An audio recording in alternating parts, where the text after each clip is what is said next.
on now. Another Hindu trader was killed in Bangladesh. A Hindu trader, Liton Chandra Ghosh, also known as Kali, was beaten to death in Kaliganj area of Gazipur district in Bangladesh. He was the owner of a sweetmeat and hotel shop. The attack happened on Boro Nogor Road, and local police have now already arrested 3 people who are accused of killing him. Authorities are now investigating the case to find out the exact reason behind the attack. This is the latest in a string of attacks on Hindu community in Bangladesh over the past month. Joining me is Suhas Chakma, is the Director for Rights and Risks Analysis Group. Mr. Chakma, thank you very much, sir, for taking time out. Do you think it's about time now that the world community finally wakes up to the fact that Hindus are being killed almost every day? We're adding 2 to 3 to that number, that tally, which is now growing. Well, I think the international community is so much consumed by the election in Bangladesh and the fact which they consider that it's a democratic process, something which is against Sheikh Hasina, that they don't want to speak about stray incidents like this. These are not stray incidents. These are systematic attacks. But unfortunate reality is people are not speaking up about the attacks on minorities. There was a report of the Human Rights Watch, but I think it's a bit late in the day. But I would say that I think it's for the United Nations to speak up. I mean, the NGOs will speak up, but the diplomatic community and the UN have so far maintained absolute silence. And that's extremely worrying, because if the UN doesn't speak up, especially when they have a country mission of the Office of the High Commissioner for Human Rights, and there is no reason for them to not speak up about the current happenings in the context of the elections. Mr. Chakma, one of the analysis that many countries and many journalists around the world are making that these are isolated incidents. They don't really point to targeted Hindu killing and cannot amount to Hindu genocide. So what really constitutes Hindu genocide, and what exactly constitutes targeted killing? If more than 20 people having died in the past month is not targeted killing, how do you really describe it academically to be made as one and to be recognized as one? Well, I mean, as I said, it's the part of the disinformation campaign, which is done by chief advisor of the current government. That's Dr. Yunus. There are, killings of, say, for example, with this one,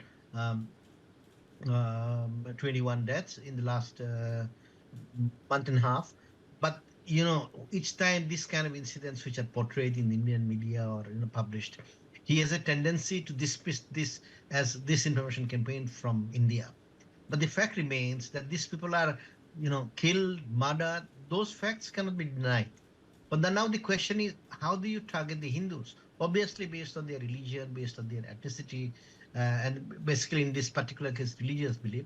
I think what the international community has got used to is that, because Hasina is in India, so they try to, in a way, downplay the role of the Islamic fundamentalists there, and the way the Yunus had actually enabled everybody.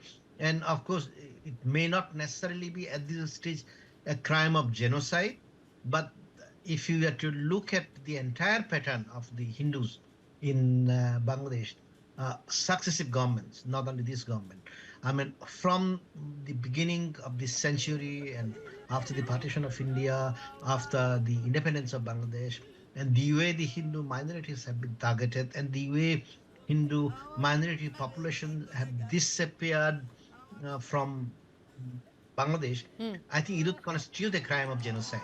If you look at it, say, for example, as I said earlier in a couple of interviews, that the Hindu population in 1800 AD was about 1 crore and 19 lakhs. So by this year, their population have increased to about 1 crore 39 lakhs. So basically in 225 years, the population of 1.9 crore, 19 crores has only increased by 20 lakhs. Is it possible? It's absolutely not possible. Right. Then what has happened? It basically has happened because the Hindus have been exterminated, the Hindus have been killed, and they were always lost in the collection of data. So if it's 1971, because the other Muslims were also killed, so they are killings, targeted murders by the Pakistanis is subsided or not looked into. But if you have to look at it, how do you define genocide? Genocide is not necessarily, the ethnic cleansing, the killing of each and every person, like in the gas chamber, which took place in during the Second World War.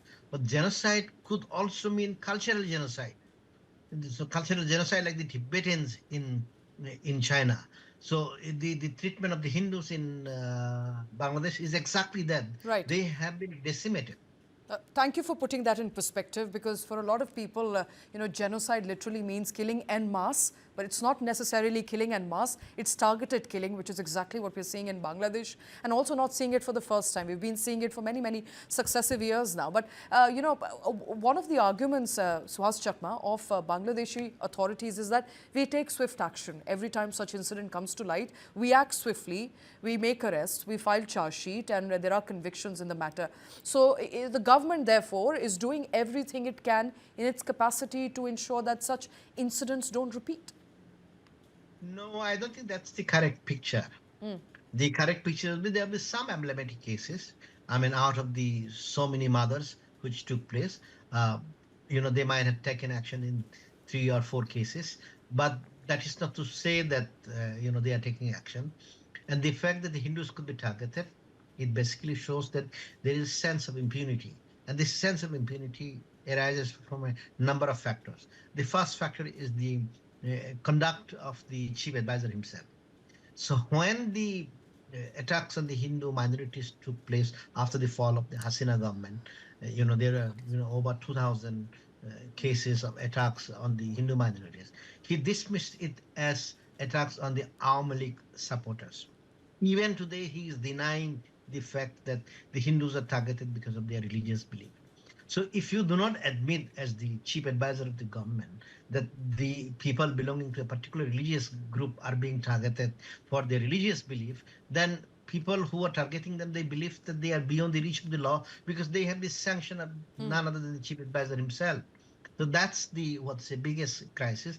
And action in 1 or 2 cases, doesn't lead to prevention of the violation. The responsibility of the state is as much as taking or establishing the accountability, but it is in a way preventing it. I think they are forced to take action in certain cases like Dipu Munidas, because the crimes are so horrific. People are the accused are identified in easily, and the murders are committed in such a brazen manner. Now, if you do not take action because the accused are identified, then obviously in this age of social media, everybody will highlight. So that's why they are taking action. It's not an action by design. It's an action in some cases because of the compulsions that it will be highlighted in social media, and there is at this point of time presence of over, for example, 200 election monitors from the European Union. So that itself is putting pressure on the government of Bangladesh, because yesterday itself, the election monitors of the European Union have spread all over the country.